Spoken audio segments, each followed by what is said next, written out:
with 100 Rural Women. And as I said, just pop in the chat where you're join us from today. Glad to have you here. And these have really been fun gatherings, this Ask a Leading Woman, because they're really a really good opportunity for us to talk about mentorship in a different way, to really learn from people's stories, is what we had heard from women, that they really wanted to see that. So again, welcome this morning. Glad to have you. 100 Rural Women's really, we're really about making connections and inspiring leadership with rural women.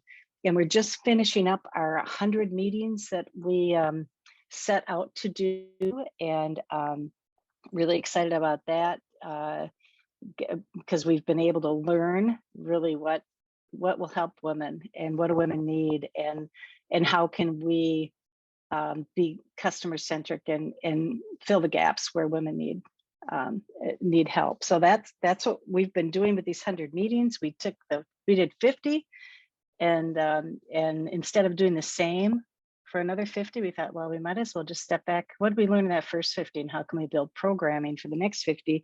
And what some of our top themes were really, health and wellness was a big issue for women.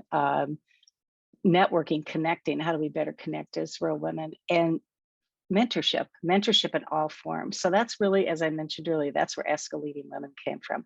It's a form of mentorship where women were like, I want to learn how people navigate and how they got where they're at today and where they're planning to go and all those pieces. So it's really been fun. And I was telling Fallon when we first got on this morning, it's new for us, so we're learning as we go, and it's really been wonderful.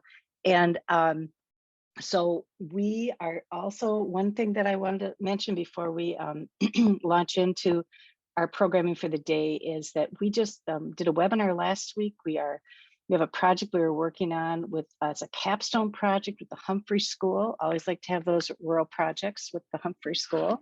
And it's all about looking at how do we build a mentorship network of rural elected women to mentor more women to run for office. So you're going to be hearing more about that. We're going to be busy working on that network this summer. And that's just one sector we're looking at. But as we build those mentorship networks, we'll be able to go across sector with those. So that's the plan. So I just want to welcome you all this morning. And I'm not going to do a big introduction for Fallon, because Fallon's really going to be introducing herself. But I met Fallon a couple of years ago, probably 3 years ago now that I think about it. And just very impressed with this amazing young woman. And Fallon, I'm just so pleased that you can take the time today to share your leadership journey with us. And I'm just going to hand it over to Fallon to take us forward and tell us about herself. Well, thank you so much. Yeah, well, thank you, Teresa and Delaney, for bringing me on and working with me to make this happen and organizing all of these amazing initiatives. Gosh, I'm just so excited to keep up with 100 Rural Women. I feel like I mention it at least once a week these days, so probably more. But yeah, keep up the great work. It's been pretty incredible to watch. But so as Teresa said, my name is Fallon Ryan. I have been debating the best way to start my story today, but I think I think it's reflective of where most of us are probably coming from. I grew up in Brainerd, Minnesota, and I grew up in a kind of a pretty closely knit neighborhood around a lake community. And so I grew up with a very strong community minded household, and this was reflected in just kind of how my parents interacted with kind of where we lived in our neighborhood, and getting really involved and making sure that their dollars were going to local businesses and trying to support our household in the most localized way they could figure out at the time, and support our neighbors and work together to really make the most of our community. And so I think this has been something I've realized more and more has been just such an important impact on just how I really see the world. And especially, I think growing up by a lake, water has always been so valuable to me. I became a total fish. I just grew up, I think, dreaming of gills and trying to become one with the lake and spend as much time as I could there. And this kind of set me off on my initial journey, which was swimming. I was all about competitive swimming for a lot of my youth. And that's actually how I ended up going to college. Was I chose a school based on where I could swim. And so I went to the University of North Dakota in Grand Forks, North Dakota. Originally not necessarily really knowing what I wanted to do, really just enamored with water and wanting to just be in it as much as I could. And so thankfully they took me on, and I was able to procure a scholarship for that. And so I started my journey there. And my sophomore year of college, they cut the team. And so it was a total identity crisis. I realized my entire world was surrounding this sport, and I had no idea who I was outside of it. And so I think I cried for a week straight. And I'm not really a crier, so this was very draining, and I don't really like it that much, but I guess nobody probably does. And so I decided that this was going to be my silver lining moment, and I was going to figure out what else I liked in the world. And it was the perfect time to really start just making connections and trying new things. And so I went through this whole, the rest of my sophomore year is basically, I call it my yes year, where I just started getting involved in everything. And so I think I joined like 6 different clubs, and I just started pursuing all of these different programs through the university and really like doubling down on the education side of things. And thankfully I had great professors, and I still had great friendships and colleagues. So I stayed at the university and decided not to go swim at a different school.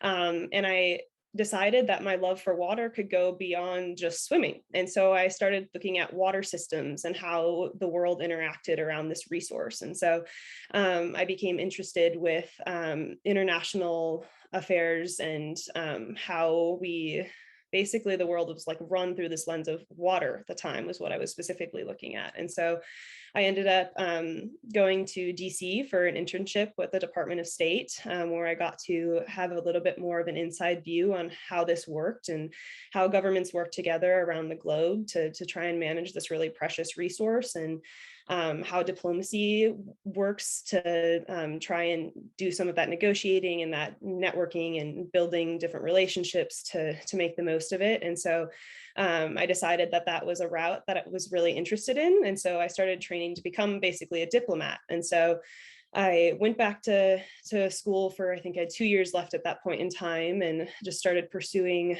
everything I could learn about how to really build connections within the world and do the best I could to give my skills and my interests and my time to really serve the community in this broader capacity and help to like manage these really precious resources. And so in this time period, I ended up, I think I did a research project in China, and then I studied abroad in Costa Rica, and this entirely changed my life again. And so I was going to Costa Rica to study Spanish, I think social revolutions at the time. I was really intrigued with just like how people interact in this way. And it was a lot of resource management that ended up leading to these larger conflicts. And that's at least the lens I was looking at it through at the time.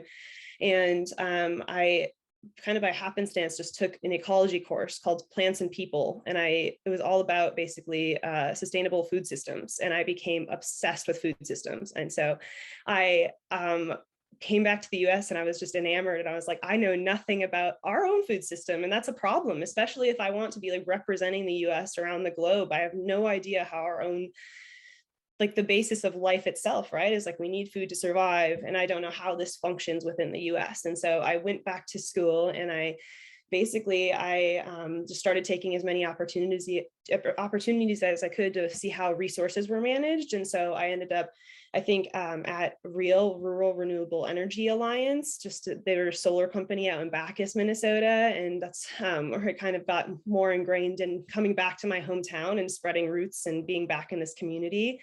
And I was introduced to all of these concepts of sustainable agriculture within Minnesota through Jim Chamberlain at Happy Dancing Turtle. And I was kind of introduced to a certification program in Minnesota that's called the Ag Water Quality Certification And this is something that you can get as a farmer and show that you're using water in a sustainable way and you're like protecting this resource within the state. Is that something that's precious everywhere? But as Minnesotans, like we do have a lot of access to clean water. And so we can be proud of trying to take care of that and preserve that for future generations and for ourselves.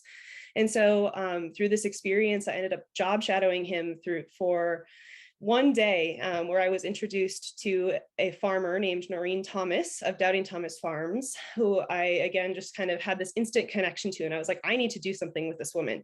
And so I emailed her afterwards and just said, is there anything that I can help you with? And she sent me back, I think, like 3 paragraphs of projects that were on the table that she needed assistance with. And so we kind of came up with this idea. I was going back to school for 1 semester that I negotiated credits from the university through the marketing department of all places. I guess I was getting a degree in political science and international relations with a minor in Spanish. And so none of those departments would allow me to take this internship on because it was a for-profit farm. And so I negotiated it with the marketing department, who then like transferred over to my own degree programs. It was like the wackiest thing, but I was very grateful to have people working with me in this capacity. And so I worked with her for the semester through that role. And then we ended up writing a grant together to research what grain varietals could be grown in the Red River Valley that would be suitable for malt production for an ingredient in beer. As the craft brewing scene, this is when it really started taking off. Well, it was taking off already, but it was getting bigger and more popular, and there were breweries popping up in every small town across the US, and they go through a substantial amount of agricultural products. And so we thought if we could get in at the front of this and have a product that was quality and researched, this would be a huge new market expansion for their farm, and they could work collaboratively with other farms to fill these markets. And so it was a great introduction to all things food systems and just realizing how many different hats you have to wear to understand like how this is grown and how do you get it to market, what is the freight cost. And so we ended up getting this grant, and it funded my position for a year to go and work with her. And then I also I moved to the area, the Fargo-Moorhead area, and ended up just being working on this grant with her, but then also being a farmhand. And so it was a great way to just gain these skills and working like 12-hour days. And part of that was this marketing role for this grain production for malts. And then part of it was just driving tractors, working in the garden, and doing whatever else they needed of me. And it just ended up being the most spectacular experience to really learn what it takes to get food to the table. And it's a pretty complex system in the US that we've somehow decided to make more complicated by not localizing or making it harder to have regional markets and supply chains, which we've really seen kind of be more prevalent in this last few years. Is we have some pretty convoluted supply chains that lead to larger problems, and it's hard to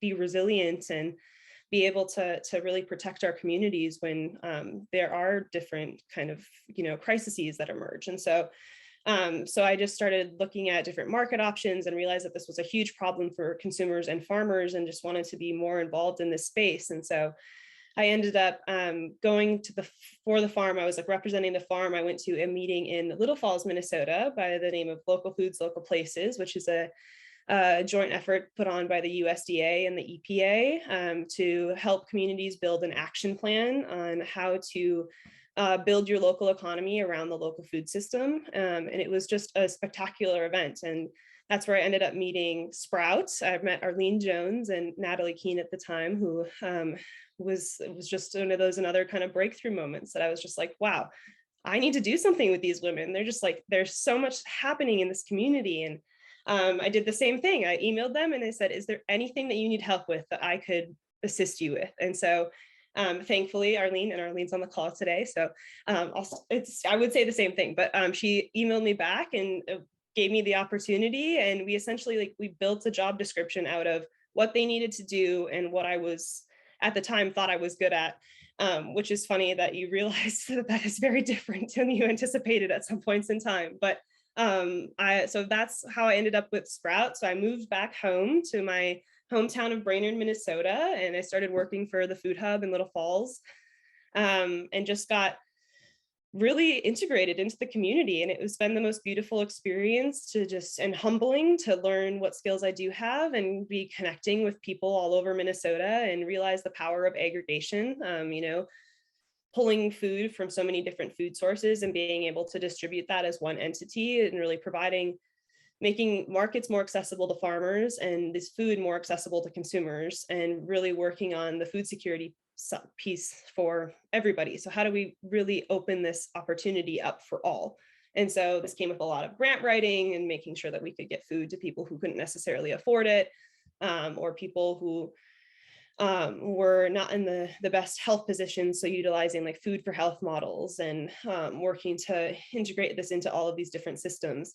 And so through this experience, I was introduced to Sustainable Farming Association, which is a farmer to farmer network. And I realized that was a piece I was really interested in still being involved in. And how do I like directly communicate with farmers and help them program and develop their own businesses and their own skill set and help them connect as a community, because it's getting harder and harder for farmers to actually find their spaces to find technical assistance or work through problem solving. And so that's been a really wonderful pairing to really figure out how to build these more robust systems and communities that we can all support each other and get food to the table. And so through all of these different roles, I've just started getting more and more ingrained and seeing kind of what was what the kind of barriers and these like little sticking points.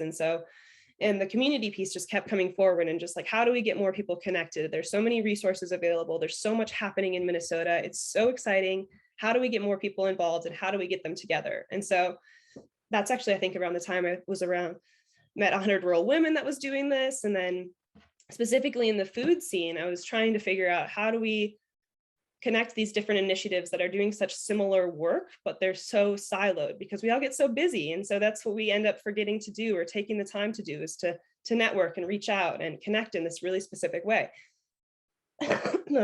Sorry, I have some allergies. And I'm just getting excited, so I forget to breathe. And so then I have been working with all of these different kind of Spitfire women who are just doing things around the state. And we decided that it was something that really needed to kind of build on top of decades of experience and decades of research projects and data that was collected to really bring people together, specifically within the food scene. And that's something that came kind of to fruition in this past year, and that's the MinneAg network, which is a network of food and farming professionals and leaders who are working to really build out systems that are beneficial for both people and the planet. And so making sure that we have food accessible to everybody, and that farmers are supported, and that we have these robust ways of being able to assist each other and continue to support each other. So this has been really exciting. That continues to grow and is something that we're right now just wrapping up the legislative session. And so we've been having bi-weekly meetings and trying to keep people updated.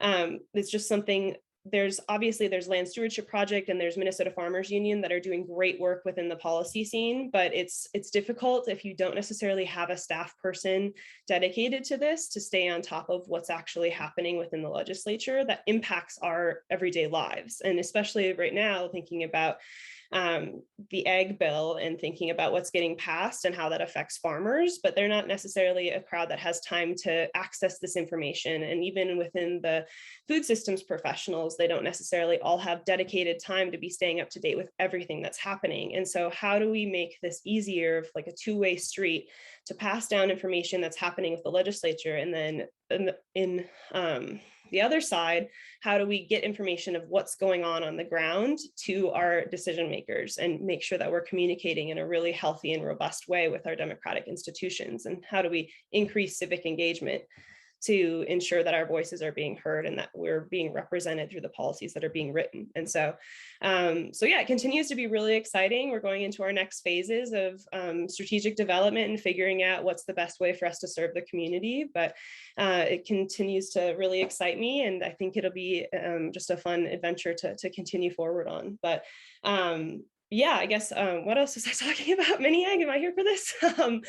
But so that was kind of my journey that have been taking within the food systems professional realm. And from there, I started realizing that I was really inclined towards the legal aspects of the system and realizing how much good could be done if there was more insight into some more specific legalese around the food system and agriculture. And so I decided it was time for me to pursue law school. And so I took on this, kind of started this journey about a year ago, going through the whole process of taking the LSAT and applying and going to different school visits and such, and landed on a school that really has a robust system that's built out for this, which is Vermont Law School, which is in South Royalton, Vermont. And so that'll be the next phase of trying to really develop a lot of skills to put in my toolbox to really serve my community in a new way and be able to address some of the barriers and gaps that I've perceived that I just want to spend more time and energy in. And so yeah, it's been a really exciting journey. And when I talk too much, I kind of just get lost a little bit. So I feel like that was probably most of my story. And I would be really happy just to have a conversation and learn how to support each other and continue talking about what everybody's doing and what's interesting to you. If there was any parts that might be of interest to elaborate on, I would be happy to maybe go from there. Or Teresa.